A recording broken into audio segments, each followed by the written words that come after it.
Copiar es lo contrario de crear. Para mí copiar es multiplicar, y multiplicar es bueno. Creo que copiar significa no tener imaginación. Para mí copiar significa la génesis de la creación.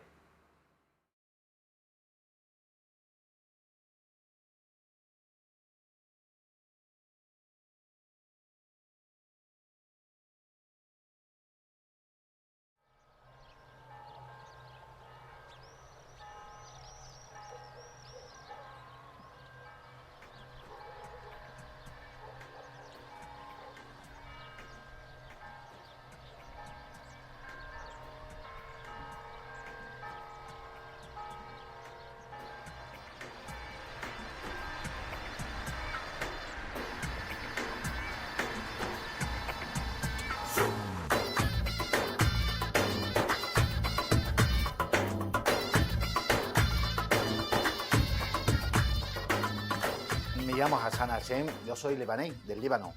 Bueno, llevo aquí desde el 93 en Extremadura, me casé, tengo 2 hijos, monté mi negocio y empecé a trabajar, como toda la gente. Y de repente pues recibo una carta de la Asociación General de Autores, Derechos de... La SGAE ha comprobado que en su establecimiento se viene haciendo uso de obras musicales o audiovisuales para la explotación o amenazación del mismo. Yo aquí, ¿qué quieres que te diga? No he visto a nadie y aquí lo que tengo es lo que hay, y usted lo va a ver y es lo que hay.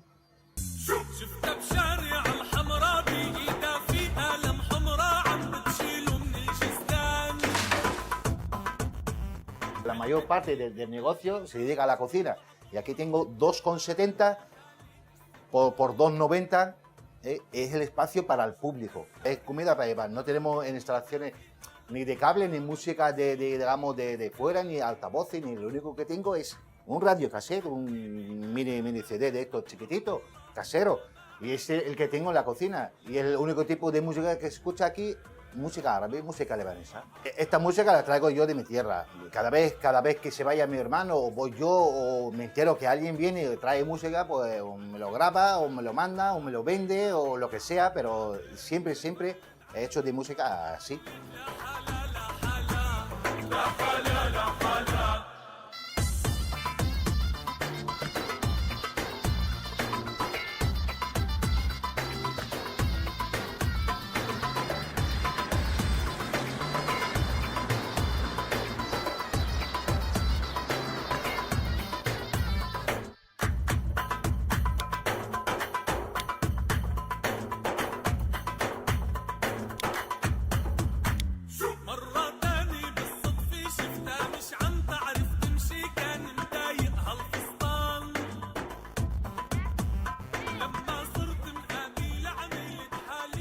Viendo la situación en este pueblo extremeño, está claro que la propiedad intelectual y los derechos de autor están presentes en nuestra vida diaria.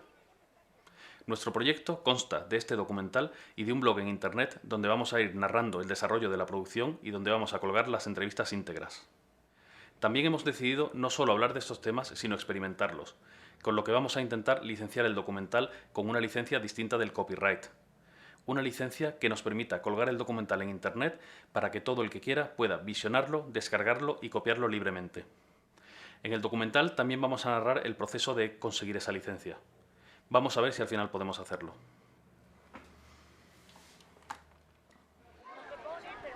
Volvemos a Montijo, el pueblo que se ha situado a la cabeza en la lucha contra las GAE. Desde ADEMIC, la Asociación Local de Comerciantes, se llevan a cabo una serie de iniciativas de información y defensa de los hosteleros. Este cartel es el que hemos hecho nuevo y hay que sobre todo incidir en los empresarios que pidan el cartel, que este párrafo es importante. Los equipos de reproducción disponibles son propiedad de la empresa, que hace uso privado de los mismos y que no están sujetos a remuneración alguna por parte del público. Cuando la SGAE le diga de que ellos obtienen un beneficio extra... Mario colabora en ADEMIC y tiene un restaurante donde trabaja de cocinero.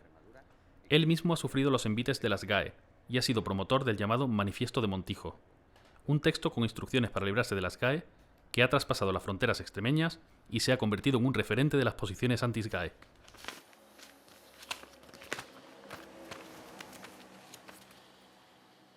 haciendo uso del repertorio de Jai, ¿vale? La calzada.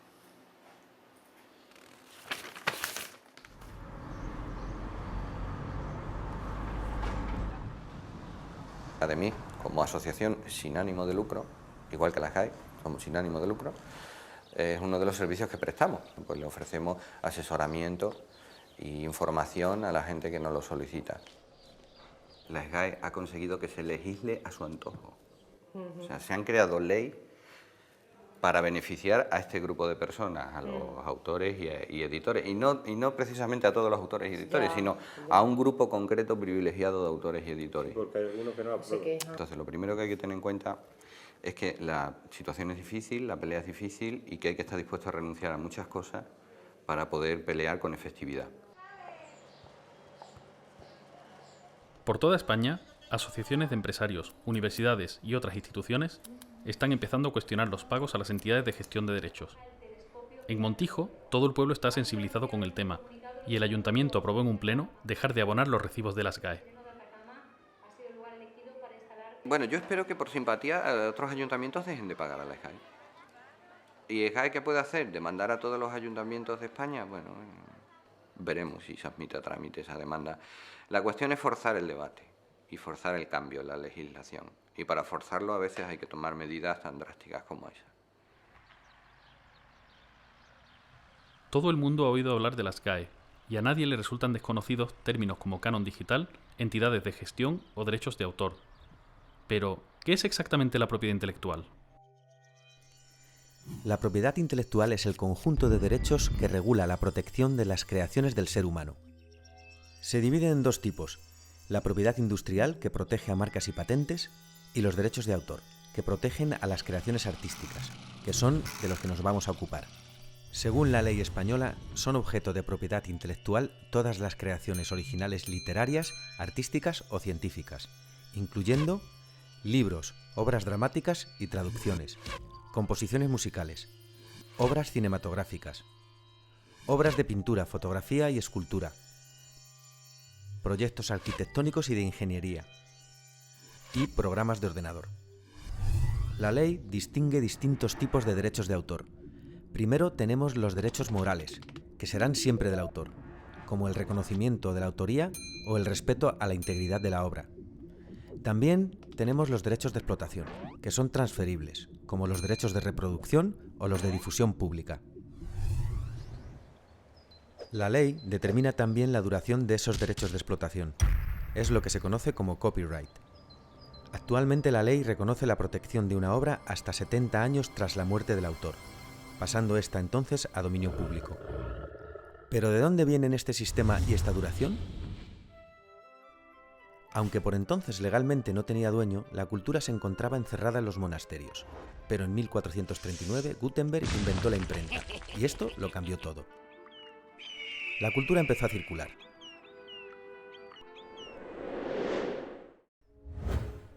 En 1710 llega la primera ley de propiedad intelectual, el Estatuto de Anne, que reconoce los derechos del autor sobre la explotación de su obra, pero también defiende los intereses públicos, obligando al paso a dominio público de la obra tras el periodo de protección. Tenía entonces una duración de 14 años, más otros posibles 14. Desde entonces, el desarrollo tecnológico ha ido posibilitando formas de copiar y difundir la cultura cada vez más rápidas y efectivas, y las duraciones del copyright han ido ampliándose sin cesar. 1710, 28 años. 1831, 42 años. 1909, 56 años. 1976, la vida del autor, más 50 años. Y llegamos a 1998. En este año vimos la última gran extensión del copyright, pasando este a una duración de la vida del autor más 70 años. Esta última extensión se produjo casualmente justo cuando un conocido ratón estadounidense iba a pasar a dominio público, y con él los cientos o miles de millones de dólares generados por su imagen.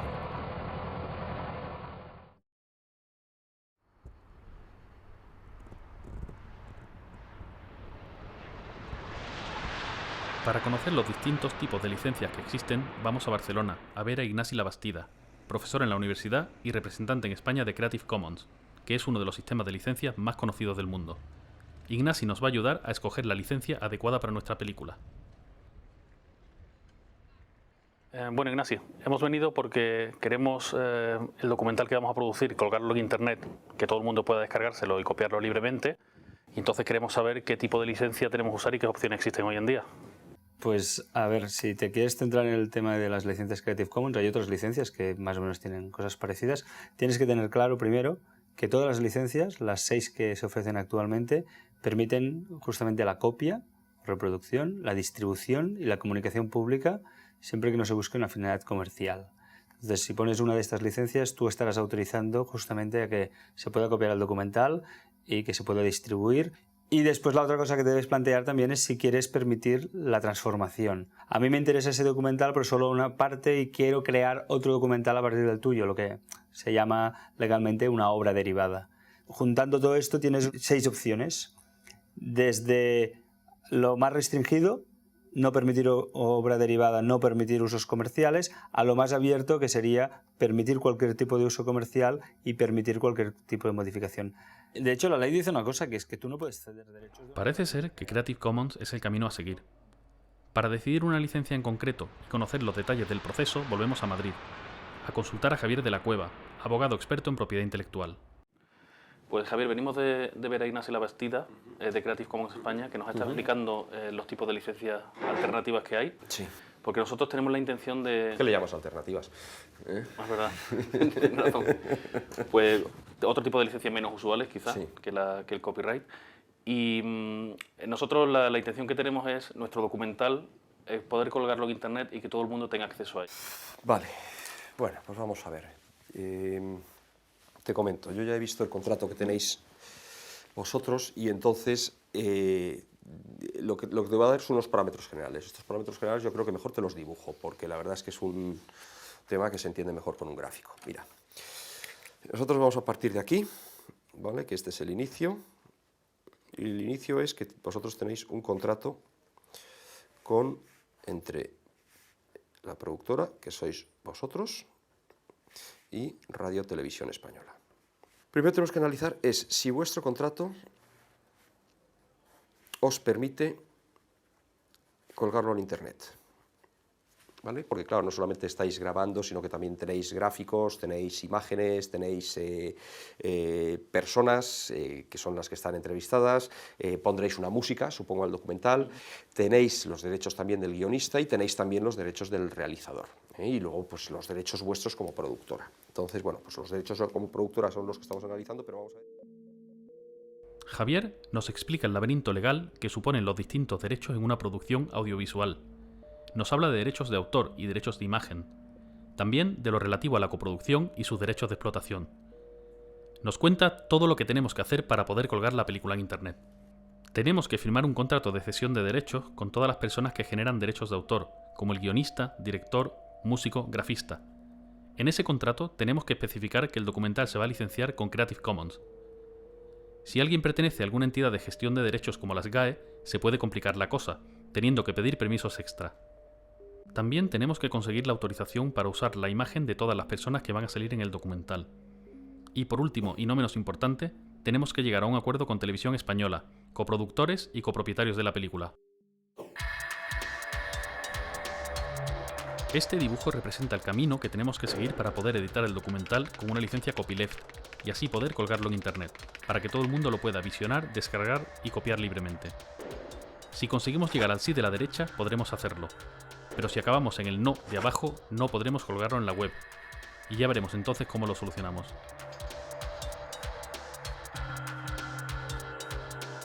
La llegada de Internet y la copia digital ha supuesto un gran aumento del fenómeno del intercambio de archivos, también denominado por algunos sectores con el nombre de piratería. En los últimos años, las ventas de CDs y DVDs han descendido considerablemente. Nuevas formas de consumo se van abriendo paso. La industria de la música y el cine está sufriendo ya grandes cambios, y la industria editorial, ante el crecimiento del libro electrónico, tiene la revolución ante sí. El cine es el sector más afectado por la llamada piratería. No dispone de los sistemas de protección anticopia del software, ni tampoco hay todavía alternativas de producción y comercialización, como las surgidas en el sector de la música. Si alguien tiene la posibilidad de descargarse una película totalmente gratis, provoca un efecto muy curioso, que es el cambio en la percepción del valor del cine. Porque lo que tenemos que tener claro es que el cine no puede ser gratis. La gente que hemos trabajado en cine y hemos trabajado en producción y hemos trabajado en películas, sabemos que hace falta mucho esfuerzo de mucha gente durante muchos meses para poder realizar una película. El objetivo mío particular, y es lo que yo quiero implantar en nuestra compañía, es que al final los cines se convierten en un destino de entretenimiento digital. Poder proyectar no solamente películas, sino que podemos proyectar documentales, podemos proyectar fútbol en directo, podemos proyectar óperas, como estamos haciendo ya. Lo que es un hecho es que en vez de ir más gente al cine, con la oportunidad que supone Internet, se ha reducido la asistencia a las salas y se ha reducido el alquiler y la compra de DVDs. Y de una forma dramática. Estamos hablando de un sector que se ha reducido a menos de la mitad en 4 años. Esperemos que los cines continúen existiendo, pero creo que a estas alturas ya es seguro que gran parte de la explotación del cine se hará a través de Internet. Filmoteque es uno de los portales de visionado de películas en Internet de referencia en España. Por un precio de entre 1 y 2 euros se puede ver una película en el ordenador. En Estados Unidos están más adelantados. Netflix ofrece por $10 al mes una completa oferta de series y películas que se ven directamente en la televisión, que ya está conectada a Internet. El catálogo de Netflix es inmenso y está bien ordenado, comparado con los portales que se pueden encontrar en España.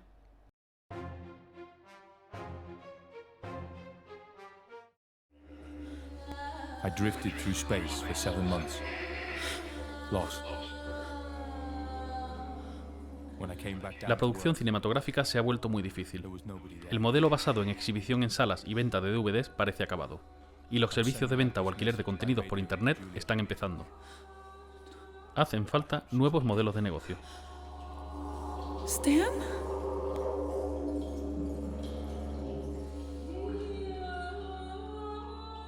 El Cosmonauta es un proyecto de largometraje.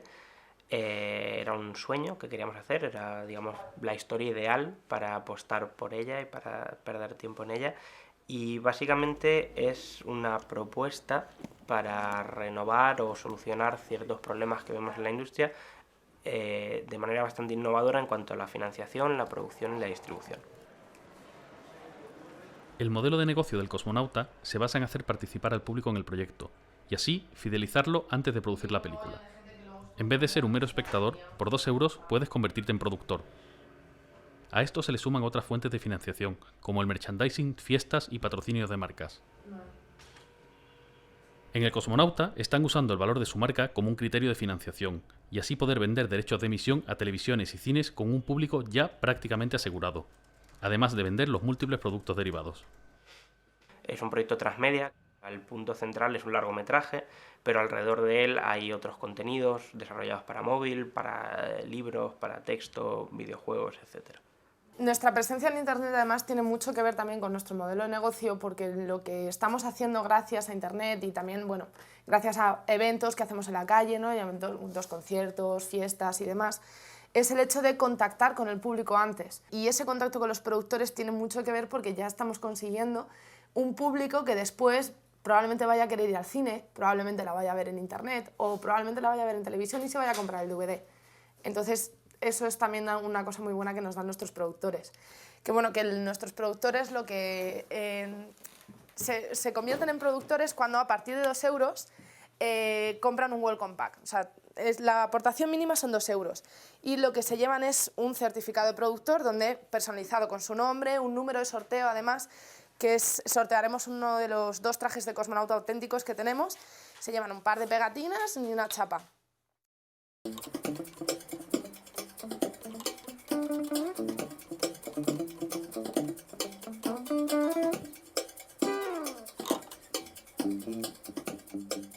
Alfonso va a ser el músico de nuestro documental. Ha trabajado con nosotros los últimos 10 años y nos ha compuesto la música de 8 o 9 películas. Él está de acuerdo en colgar el documental en internet y gustosamente nos da permiso para usar su música, que estará también disponible en la red de una forma gratuita para todo el que quiera. A mí es que me parece lo más natural del mundo. ¿Sabes? Yo no, igual que a lo mejor he comentado que sí, que creo que alguna parte de mis derechos cuando están como estamos hablando, en Telecinco y están poniendo una canción mía me tiene que llegar, veo igual de natural el que se hagan trabajos, obras, creaciones para que estén directamente colgadas en la red y que vayan por una vía directa y libre de pasar por la sociedad de autores o por ningún lado. Alfonso es músico profesional y además de componer bandas sonoras, toca la guitarra y actúa en directo con cierta frecuencia. Tiene 3 grupos: Desechos, que es el más rapero, Wakame, de pop japonés, y también colabora con Mariam Hassan, una cantante saharaui. Como la inmensa mayoría de los socios de las GAE, Alfonso es un trabajador de la música y poco tiene que ver con las grandes estrellas. Ahora mismo no sabemos si el mismo Alfonso puede legalmente colgar su propia música en Internet, sin generar derechos de autor. Las GAE podría reclamar un pago a la página web que aloje los archivos. Según el contrato de coproducción que tenemos con Televisión Española, no podemos colgar el documental en Internet. Les hemos propuesto licenciar el documental en copyleft y les hemos enviado información sobre Creative Commons. Estamos esperando su respuesta. La vía del derecho a la propia imagen no parece problemática e iremos recabando permisos mientras grabamos. En cuanto a los derechos de autor, el realizador, guionista, la grafista y el traductor de subtítulos no son problema. Al pertenecer nuestro músico a las GAE, podríamos tener alguna complicación. Pues tenemos que hablar con el abogado.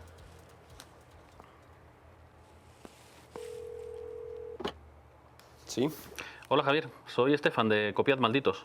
Hombre, ¿cómo andas, Estefan? Bien, mira, deja que te cuente. Tenemos un problema con nuestro músico, que es socio de las GAE, y entonces no sabemos si podemos la música del documental colgarla directamente en Internet con Creative Commons o tenemos que hacer algún tipo de trámite con ellos.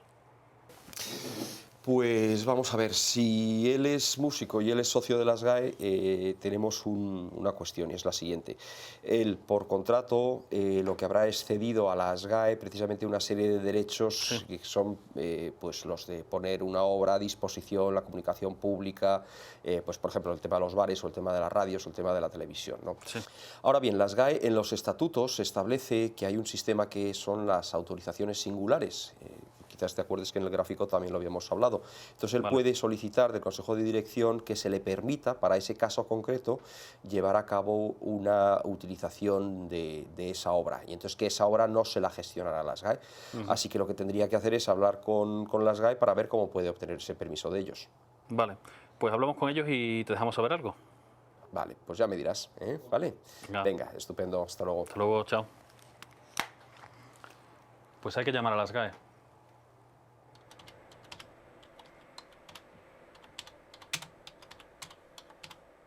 Tras varias llamadas y una visita a las GAE, nadie en el departamento de socios sabe decirnos el procedimiento a seguir. Así que, siguiendo las indicaciones de nuestro abogado, les hacemos una petición formal conforme a los estatutos de la sociedad.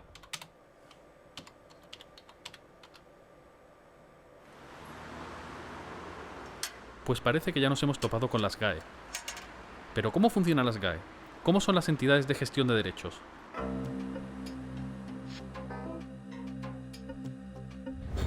La Ley de Propiedad Intelectual obliga a la gestión colectiva de los derechos de autor. Esto significa que un autor no puede recaudar directamente sus derechos, solo puede hacerlo a través de una entidad de gestión. En España hay 8 entidades de este tipo. La más conocida y la mayor es las GAE, que representa a músicos y editores. También tenemos a CEDRO, escritores, a GEDI, productores musicales, AIE, músicos, intérpretes y ejecutantes, a ISGE, actores, VEGAP, artistas visuales, EGEDA, productores audiovisuales, IDAMA, cineastas. Estas entidades son privadas y tienen forma jurídica de asociación sin ánimo de lucro. Su tarea es recaudar los derechos de autor que sus asociados generan según la Ley de Propiedad Intelectual. El dinero recaudado lo reparten quitando un porcentaje para el propio funcionamiento de la entidad y otro destinado a un fondo asistencial y promocional. La Ley de Propiedad Intelectual reconoce también el derecho del autor a recibir una compensación equitativa por copia privada, conocida como el canon digital. Las entidades de gestión reparten el dinero en base a estudios propios que hacen de acuerdo con la difusión y uso de las obras de sus representados. Prepárense para escuchar la verdad del eufemismo de llamar canon al acto de robar. Es que los artistas progres que son socios de las GAE los describiría como fascistas según la acepción de la RAE. Las GAE es la entidad de gestión más grande y más célebre. Tiene casi 100.000 socios y en 2009 ingresó 316 millones de euros. En los últimos años, la SGAE se ha convertido en el blanco de todo tipo de críticas y actualmente es una especie de archienemigo de activistas de la red, internautas e incluso algunos ayuntamientos y universidades que se han negado a seguir pagando. Las mayores críticas que recibe la SGAE son las relativas a su agresiva política recaudatoria, su falta de democracia interna y la poca transparencia en el reparto de sus fondos. Pon ladrones en Google y verás lo que te sale. ¡Pum! Uno de los defectos que tiene la SGAE es que en los años 80, creo Teddy Bautista reformuló la SGAE e introdujo los editores. Entonces, primer problema de la SGAE, que es un sindicato vertical. Y nosotros pensamos que autores tienen que estar de un lado y los editores tienen que estar de otro lado. Segundo problema que tiene es que antes en la SGAE se votaba, antes, hablo de 1800, se votaba una persona un voto. En la actualidad solo vota, y esto no es ninguna broma ni ninguna propaganda, es cierto, solo vota alrededor de unos entre 7 y 10.000 personas, de 80 a 90.000. ¿Qué es lo que pasa? Pues que entonces hay cerca de 100.000 autores que no todos viven de su trabajo. Entonces lo que se ha hecho ha sido, pues como cualquier empresa que tiene acciones. Tantas acciones tienes, tantos votos tienes. Aquí las acciones son por los ingresos que has tenido. Tantos ingresos tienes, pues tantos votos tienes. Cuando se habla de por qué SGAE es tan conservadora, con sus tesis, por qué es tan agresiva y por qué quiere continuamente frenar los avances tecnológicos, pues la respuesta se encuentra en su sistema de representación, es evidente. Si los únicos que pueden votar son también los que están ganando dinero con ese sistema y les va bien, ¿por qué iban a querer cambiarlo? Los autores que no tienen ningún voto son porque no tienen el éxito que tienen como para generar dinero. Ellos recaudan y luego reparten prácticamente casi todo de forma arbitraria y básicamente en este 10% que es el 10% que vota. El 1,75% recaudaba, o sea, se les repartía el 75% de los beneficios. El 1,75% de los que algo recaudan se lleva el 75%. Hay en el ambiente de que no somos transparentes. Pero bueno, pero si es que ya no podemos publicar más. Ya lo único que tenemos que hacer es, pues, no sé, publicar con nombre y apellido lo que cobra cada uno, cosa que no puede hacer por la ley de protección de datos personales. Simona pertenece a Exgae, un colectivo barcelonés que difunde información sobre cómo librarte de las GAE. A Exgae se le unen decenas de grupos y miles de activistas que entienden que la propiedad intelectual debe ser gestionada de otra forma. Trabajan incansablemente para cambiar el actual sistema de gestión de derechos por uno más justo y transparente. Quieren reformular el concepto de cultura, que a menudo se entremezcla con el de entretenimiento y demasiadas veces con el de comercio. Hay una ley en este país, y no solo en este país, que dice que los únicos que pueden recaudar los derechos de autor en las televisiones, y en otros casos también, son las entidades de gestión. Y lo que pasa es que luego, en teoría, deberían repartirlas a los que tienen los derechos de autor. Esta performance de Leobasi era para decir a la industria que no pagaremos el pato, que la industria del entretenimiento que no se quiere reconvertir. Vamos a seguir aquí todavía un rato para contaros lo que está haciendo la ministra de Cultura en el Congreso de la Industria Cultural, justo aquí a unos pocos metros. Hay que mantener esta libertad, no se puede parar la historia, no se puede parar y vivir de viejos privilegios. En este momento, la industria de la producción de contenidos intelectuales utilizaba antes el soporte del DVD, del CD o de los programas de televisión, pero ahora vos por ahí... Ah, que el tráfico, perdona. ¿Sabéis que como payaso yo no puedo en ninguna de mis actuaciones citar una marca de un producto que existe? Por ejemplo, yo no podía hacer un chiste o una broma utilizando la marca McDonald's o utilizando una marca Apple, los ordenadores. No puedo porque hay un riesgo de un pleito por utilización de marcas de propiedad privada, marcas industriales. Llegamos al paradoja que yo he podido hacer un espectáculo con el Papa de Roma, el Ratzinger, y vestirme de Ratzinger y contar chistes contra Ratzinger, que es la libertad de poder hacerlo, pero yo no puedo contar un chiste o hacer algo utilizando el nombre, digo McDonald's, y puede ser cualquier otra marca.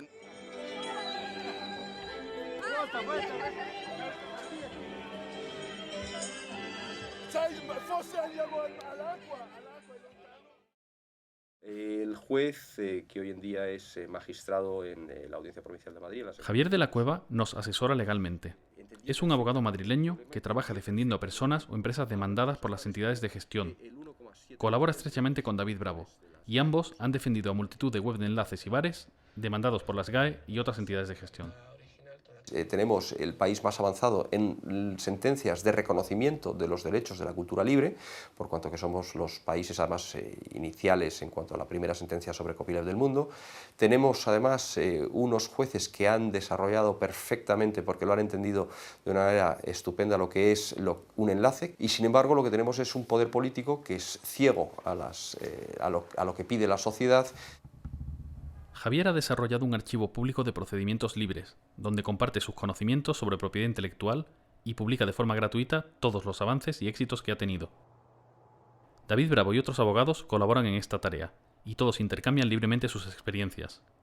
Es el copyleft aplicado al derecho. Es un derecho procesal distribuido. Entonces, de esa manera, antes el conocimiento estaba concentrado, que era el que daba el poder, y ahora el conocimiento está distribuido. Entonces, mediante esa inteligencia colectiva, pues se pueden obtener muchísimos mejores resultados que lo que pudieran ser una persona que fuera la depositaria del conocimiento. Estos abogados también dedican parte de su tiempo y esfuerzo a divulgar. Es frecuente su presencia en medios de comunicación, charlas universitarias y centros sociales, donde explican su visión de la propiedad intelectual. Nos llaman para que demos información sobre nuestra actividad y claro que vamos. Y en la Universidad de Málaga pues igual, hay personas interesadas en eso. Si hay tipos que se dedican al copyleft y organizan eventos gratuitamente y lo hacen porque quieren ayudar a que se difundan estas ideas, pues si tú no cobras, yo tampoco voy a cobrar. Ahora que me llamas para que dé una conferencia en tu empresa y tal, te voy a cobrar. Que nosotros, Javier y yo, cobramos por los conciertos. ¿Quieres clase de propiedad intelectual? Te cobro. ¿Que quieres un juicio? Yo por moverme te cobro. ¿Por qué no te cobro? Por mis canciones. Tú tienes mis textos en internet. Mis conferencias te las puedes ver todas en internet. No te voy a cobrar por ninguna de ellas. Yo cobro cuando me levanto de esta silla y me voy a otro lado de un concierto. Como digo que creo que deben cobrar los músicos.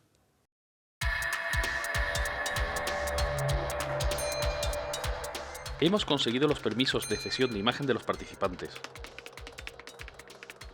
Alfonso ya solicitó un permiso especial para que la música del documental no sea gestionada por las GAE y así poder colgar la película en internet.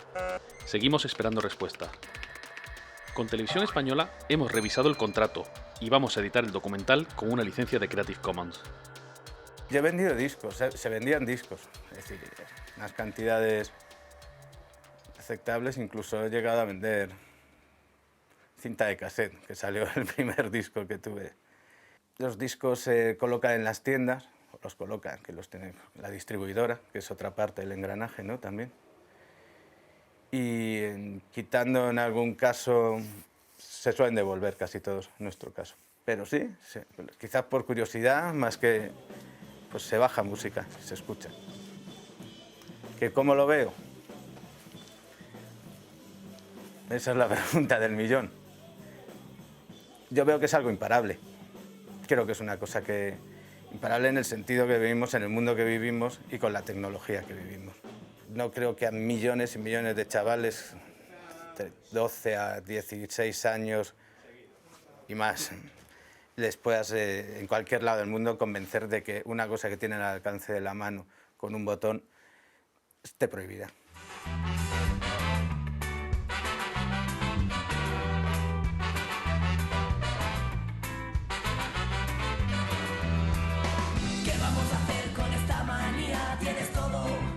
poder cruzar la vía, podrías escapar de un glaciar. Tienes fuerza adentro para eso y mucho más. ¿Qué vamos a hacer para adelante y no hacia atrás? Tienes todo.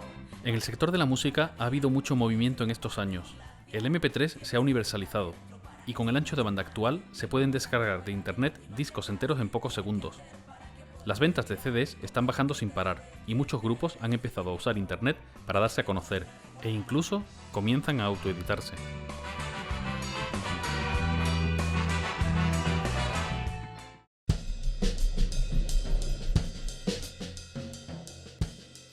Mi oficina, mi net label, ¿no? Mi sello, y no hace falta mucho más. El ordenador, la conexión a internet, y ahora lo he ordenado un poquito. La verdad es que normalmente esto está mucho peor, sobre todo por las cajas de los discos, que aquí tengo unas cuantas, las que necesito más a mano, si tengo que enviar algún disco. Aquí hay unas cuantas, pero como en todos los sellos pequeños, casi todo el mundo tiene cajas debajo de la cama, en casa de sus padres, en un armario maletero, porque claro, los discos la verdad es que los sacas, pero bueno, se venden poco. Y no se necesita mucho más, salvo echarle muchas horas, la verdad. Por un lado tengo la web del sello, donde voy alimentando cosas sobre los grupos, sus biografías, las noticias, demás. Y por otro lado, que me lleva bastante tiempo más, es una tienda online. Y luego también me dedico bastante a subir los discos, por ejemplo, a Last.fm o a Archive o ahí donde veo que el disco va a llegar a más gente, bueno, pues lo subo. Yo creo que las net labels están para otra cosa. Están para que la música llegue al mayor número de personas posibles y de la manera más barata posible. Y si esa manera es gratis, mejor. Pero no lo puedes ver como un negocio, no tendría sentido, porque para hacer negocio ya están ellos.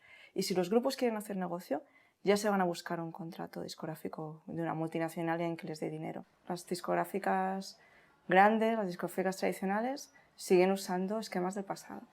Y funcionan, pues eso, de una manera que Internet ha cambiado las reglas del juego. Entonces, se están quedando atrás, porque Internet te facilita a que una única empresa pueda hacerlo todo, y así es una net label. Una discográfica tradicional necesita de un distribuidor, necesita de una tienda y necesita de canales que conecten todos esos puntos de la cadena de la industria discográfica. Una net label lo hace todo, ella sola. No necesitas a nadie, solamente necesitas el creador de la música. Intento moverme de una manera que sea también coherente con mis principios. Y así se lo explico a los grupos. Cuando hay un grupo que me gusta mucho, yo les digo que yo les quiero apoyar, les quiero sacar, pero estas son las cosas en las que creo. Creo en el copyleft, creo en la autogestión y hacerlo todo con los mínimos recursos. Si les parece bien, pues genial, yo feliz. Creo en un mundo con unas compañías que ya no son discográficas. Creo que el cambio es no solo, digamos, de definición, sino de concepto. Es decir, una compañía que basa su función en el disco ya no tiene sentido. La edición literaria se encuentra a las puertas de la revolución. Hay editores que llevan ya años publicando sus textos en Internet, donde se pueden descargar de forma gratuita. Paradójicamente, esto no perjudica su modelo de negocio. Traficante de Sueños es una librería asociativa, es una editorial, un proyecto editorial, es una alternativa de distribución, es un taller de diseño y es un espacio social. Editamos lo que consideramos que es interesante, lo colocamos a través de la distribución en los lugares que a nosotros nos interesa y llega al público que está más receptivo. O sea, desde que se puso en marcha las herramientas de licencias Creative Commons, ¿no? Que en un primer momento, sin duda, son unas herramientas muy prácticas, para nosotros iba implícito que al utilizar estas licencias los textos estuvieran disponibles en la red. Para mucha gente lo que resulta incomprensible es eso, que tú estés en el mismo día, digamos, que sale de imprenta los ejemplares de un nuevo libro y a la gente lo pueda descargar, ¿no? en Internet. Para nosotros, por una parte, es implícito a todo lo que es la filosofía de la cultura libre y, por otra parte, lo que permite precisamente es que alcancen una mayor difusión los textos y los contenidos. O O sea que nosotros somos una editorial, una experiencia pequeña, editamos pocos ejemplares, sin duda alguna, pero la incidencia que están teniendo los textos y el trabajo de algunos de los autores pues les lleva a que les puedan traducir la obra, les puedan invitar a congresos, a encuentros y demás, y es gracias a precisamente la divulgación que se ha hecho de su material a través de Internet, ¿no? Y que no se hubiese logrado en el soporte físico. Yo creo que la piratería en libros no llega a la dimensión que tiene la piratería en música. Entonces tampoco creo que haya que sobredimensionar la problemática. Evidentemente la industria del libro en general ha sufrido enormes y profundos cambios con la aparición de Internet. Nosotros queremos ofrecer digamos, un catálogo como el que tenemos en papel en oferta digital. Nadie se apresura a demoler su casa, si es que finalmente hay que acabar demoliéndola. Nadie se apresura a restarse oportunidades y, sobre todo, nadie se apresura a reducir su beneficio a final de año. Por tanto, los grupos editoriales han arrastrado los pies. Han dicho, vamos a ver esto cómo va evolucionando y vamos a ganar tiempo.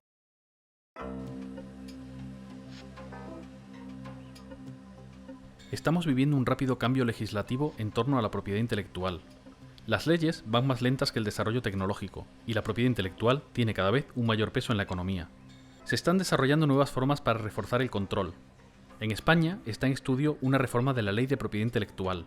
Además, la Ley de Economía Sostenible, también llamada Ley Sinde, contempla el corte a páginas web que supuestamente infrinjan la propiedad intelectual.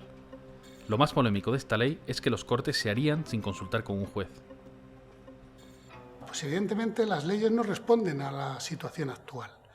Luego ahí los legisladores son los que tienen una responsabilidad. Lo que hacen los legisladores se traduce directamente sobre la forma de vivir que tienen los autores y la remuneración que tienen por el uso de sus obras. Y la ley Sinde, que se presta tanto al recorte de derechos fundamentales como el de libertad de expresión, sin embargo no conseguirá los efectos presuntamente pretendidos, que es que el intercambio de archivos descienda de forma sensible. Yo creo que la única manera de que la industria detenga completamente la copia, ellos dicen ilegal, yo digo la copia libre en Internet, es convirtiendo Internet en un estado policial y por ende la sociedad.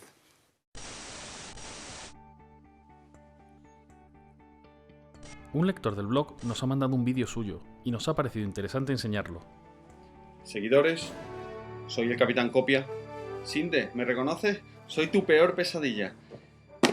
Tengo miles de millones de discos duros como este grabando y grabando sin parar, ¿comprende? Yo soy mejor que el Spotify, chavales. Tengo miles de millones de canciones. Un momento. Aunque todas las televisiones lo hagan regularmente, ¿podemos nosotros legalmente usar este vídeo? Creo que nos toca otra vez ir al abogado.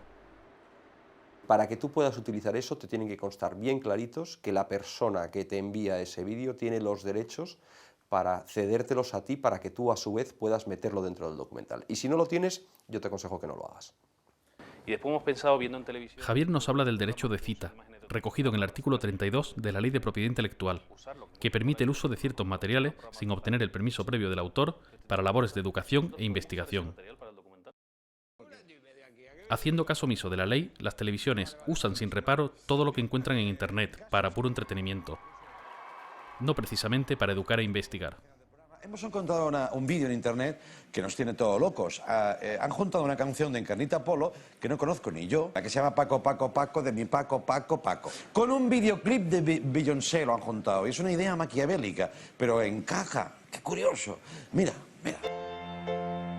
Ya vienen por el llano los migueletes. Los migueletes ya vienen por el llano, ven acá primo y siéntate aquí. Esa recolección y transformación de cualquier contenido que se encuentre en Internet se ha convertido en un fenómeno habitual en nuestros días. Una nueva generación de jóvenes, ya nativos digitales, están acostumbrados a disponer de todo lo que encuentren por Internet, para verlo, usarlo, jugar con ello, transformarlo, remezclarlo y casi siempre para devolverlo otra vez a Internet. Es el caso de Pep, un joven catalán de 14 años. Generalmente me gusta la creación y la edición porque todo lo que creo y edito, por ejemplo vídeos y juegos, pues todo eso me hago una cuenta en un sitio donde lo puedo colgar y yo lo cuelgo allí. I have a proposition I'd like to discuss with you. I've chartered an airplane to fly us over Isla Sorna, and we'd like you to be our guide. We'd love to make a contribution to your research here. Cogí una idea, la de Jurassic Park. Primero me fijé en el tráiler original y vi cómo estaba compuesto. Utilicé el I Can Animate y lo que cogí yo, el sonido, es el de la película, lo puse encima y lo que hice es coordinar las imágenes con el sonido.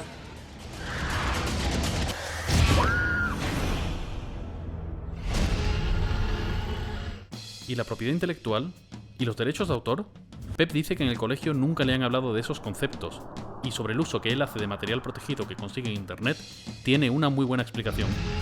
Pues la verdad es que yo en ese momento no sabía nada de derechos de autor. Todo lo que hacía cogiendo cosas de otros estudios, de otras personas, era ilegal. Pero yo no cobro por eso. O sea, es como legal e ilegal a la vez. Estaría muy mal coger imágenes de otra persona para ganar dinero. Pero a ver, lo que no me parece mal es que utilices esas imágenes o sonidos, pero sin que ganes dinero. Creo que las llamadas industrias culturales tienen que empezar a comprender a personas como Pep, que son sus futuros clientes. Eso sí, tienen también que asumir que Pep nunca va a comprar música en CD y probablemente tampoco una película en DVD.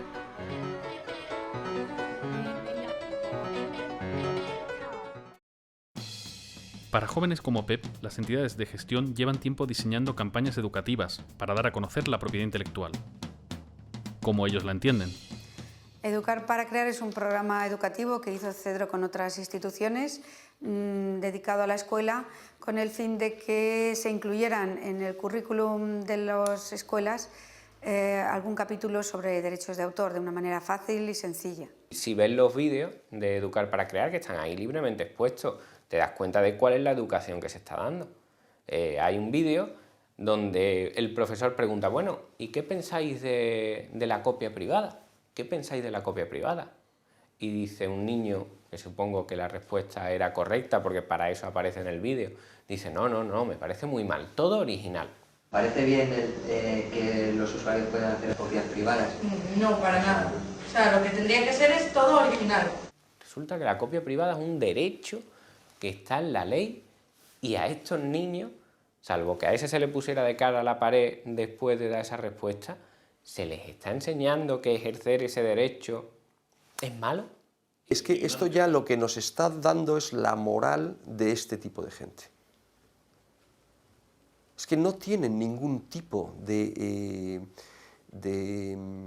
mirada hacia el otro. Es que les es igual, manipulan niños, manipulan personas, da igual, todo por y para su pasta. Y no hay otra cosa en la vida que es su pasta. Y es todo por la pasta.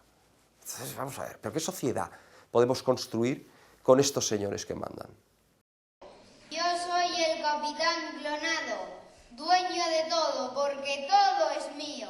Tú has creado algo, me lo quedo.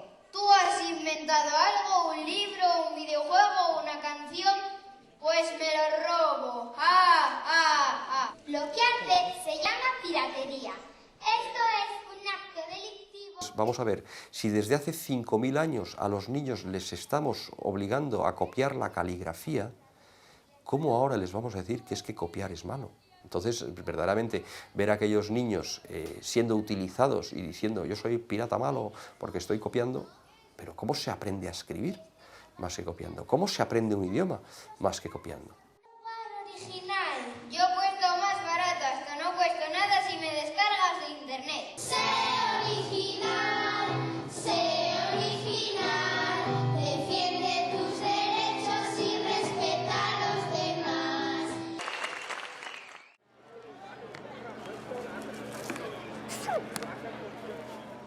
Hasta ahora, el significado de cultura siempre me ha parecido que de cierta forma iba ligado al de comercio. Todo lo relativo a la gestión cultural, subvenciones o ayudas, legislación y las propias entidades de gestión de derechos se basan en una cultura que genera beneficio económico, una cultura comercial. Y muchas veces las llamadas industrias culturales son de facto industrias del entretenimiento. Pero una gran parte de los productores de cultura realizan su tarea de una forma no profesional o incluso altruista. Más que pensar en qué porcentaje de escritores viven de las ventas de sus libros, por no hablar de los músicos.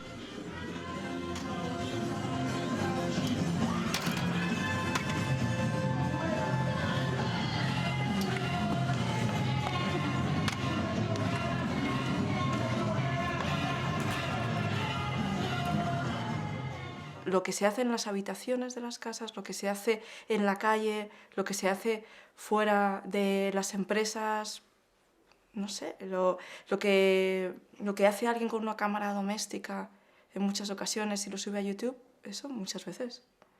También es cultura porque es un aporte que sirve para entender la sociedad, para entenderte a ti mismo, para explicar el mundo, ¿no? Y la cultura es algo bastante más amplio que el mero mercado. Lo que pasa es que se confunden ambas con la pretensión de decir que si atacas a la industria, entonces a quien ataca es a la cultura. Si la gran multinacional es la gran perjudicada, yo siento mucho que se pierdan tantos puestos de trabajo, pero, oigan, también se han cerrado muchos astilleros en España, también se han cerrado muchas minas, se han perdido muchísimos puestos de trabajo. Después de meses de llamadas, emails e incluso 2 encuentros personales con el jefe de prensa de la Sociedad General de Autores, finalmente nos va a recibir el director de socios. Aún con todo lo que hemos oído en este tiempo de las GAE, todavía no sé si como guionista y director me puede interesar asociarme a ella. También tenemos que resolver el tema de la música original de Alfonso, a ver si podemos ponerla en internet. Hombre, yo creo que te merece la pena pertenecer a la sociedad de autores por la cantidad de servicios que como sociedad de autores somos capaces de prestarte. Los más conocidos son los de índole pecuniaria, que será la forma que tengas de cobrar tus derechos. El caso concreto de esta obra y de Al no tener todavía una respuesta al escrito que presentamos, pregunto directamente si Alfonso podrá gestionar los derechos de la música del documental al margen de las GAE, sin que nos manden en unos meses una liquidación por los derechos de autor de las posibles descargas y visionados que haya. No sé bien la figura que es en el caso de... Te lo dice las GAE que no lo haría, porque lo único que te podrían enviar esa factura por las descargas seríamos nosotros, en primer lugar, pero también te diría que es que hay mucha leyenda negra en esto. Pues ahora parece muy fácil, pero nos hemos pasado 4 meses llamando, escribiendo y preguntando en el departamento de socios, donde nadie supo decirnos nada. Si tú mismo estableces que no quieres una limitación o que no quieres percibir los derechos de autor en la web, simplemente porque lo tengas en tu propia página, como productor o como autor, o lo tengas distribuido en distintas páginas donde es consultado, visto, reconocido, la difusión es perfectamente libre, perfectamente libre. Al final, todo ha salido bien. Televisión Española está dispuesta a que colguemos el documental en internet y podemos usar la música de Alfonso sin miedo a tener que pagar a las GAE. Ahora nos falta decidir en Elegant Mob si como pequeña empresa podemos permitirnos editar el documental con una licencia copyleft o nos conviene quedarnos con un copyright.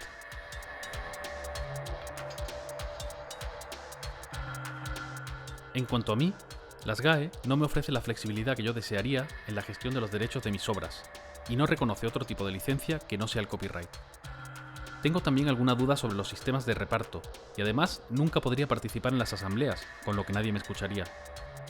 Las operaciones inmobiliarias más o menos relacionadas con el proyecto Arteria tampoco me hacen mucha gracia.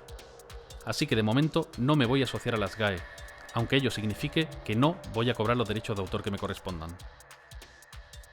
No hay que ser alarmista, decir, uy, qué mal lo hemos hecho, esto se hunde, se acaba. No, se acaba no, seguro que cambia, seguro. Pero acabarse no se va a acabar, porque la gente va a querer seguir teniendo acceso a contenidos culturales, sean películas, sean discos. Si no consigues generar ingresos con la creación de una obra artística, no te vas a dedicar a ello. Nadie se va a dedicar a crear y a generar contenidos. Estamos en un momento en el cual parece que el mundo se acaba, que no va a haber manera de ganar dinero con la cultura, pero yo no creo que sea así. Yo creo que estamos en un momento de transición y que como toda transición llevará a un modelo nuevo de explotación y un modelo nuevo de relación entre los creadores, la industria cultural y los y los consumidores de información. Yo creo que Internet, que está creando problemas a otros niveles, como la pedofilia y en otras cosas, pues bueno, pues está, o sea, no por el hecho de ser una nueva tecnología es buena. En algunos momentos pues habrá que normalizarlo. A estas empresas que lo que hacen es se dedican sistemáticamente a vulnerar los derechos fundamentales de los ciudadanos, lo que hay que hacer es quebrarlas económicamente, que no tengan recursos para seguir haciendo de lobby. Vaya, en música hay más música que nunca, ¿no? Hay más gente, más bandas, más gente tocando instrumentos. Pero vamos, yo creo que la música va hacia adelante y por mucho tiempo, claro. Pues al final casi lo hemos conseguido. De acuerdo con Televisión Española, vamos a licenciar el documental en Creative Commons y vamos a colgarlo en internet para que todo el que quiera pueda visionarlo, descargarlo y copiarlo libremente. Nosotros en Elegant Mob pensamos que en este momento y en este caso es más positivo una distribución a través de internet que proteger el documental con un copyright. Desde las tablillas de arcilla de Mesopotamia de hace 5000 años hasta el último bestseller ya en el siglo XXI, siempre ha habido un escritor y un lector. Siempre habrá un autor y un espectador. Si algo he sacado en claro de toda esta historia es que la cultura nunca va a desaparecer, pero necesitamos que la propiedad intelectual se flexibilice y se actualice a los nuevos tiempos. Las llamadas industrias culturales y los intermediarios han ido cambiando a lo largo de la historia, y ahora con Internet toca otra gran evolución.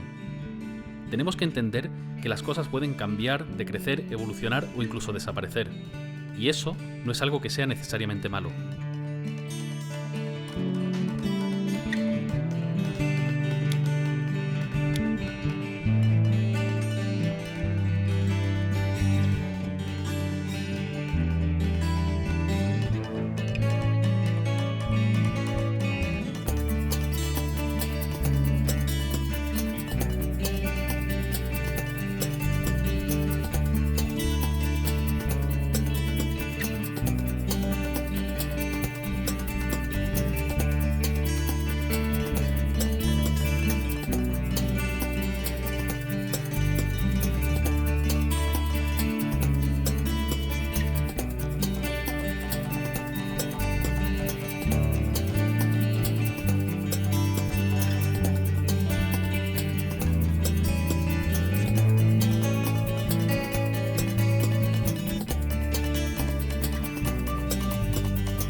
Seguiremos luchando. Paz y comunidad.